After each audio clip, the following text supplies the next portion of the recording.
9 তাৰিখৰ পৰা 17 তাৰিখলৈকে মানে কৰিম। এতিয়া আজি 14 তাৰিখৰ আমাৰ 2টা প্ৰগ্ৰাম আছে। আজি আৰু এটা আমি প্ৰগ্ৰাম কৰিবলৈ গৈ আছোঁ সৰু মানে পাৰ্টিশ্যন বুলি, আৰু আমি SP আৰু আমাৰ চিভিল এডমিনিষ্ট্ৰেশ্যন লৈ পেলাই আজি ত্ৰিৰংগা যাত্ৰাটো এতিয়া কৰি আছোঁ।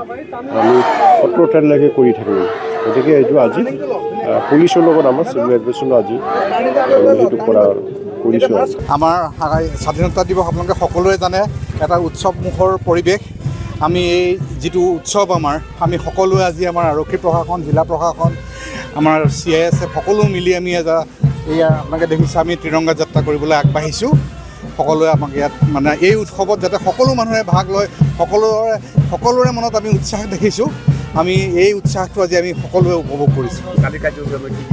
কাইলৈ কাৰ্যসূচী আমাৰ আপোনালোকে দেখিছে পূৰা এৰেঞ্জমেণ্ট চলি আছে, ভালকৈ পূৰা ভাল সুন্দৰ এৰেঞ্জমেণ্ট চলি আছে।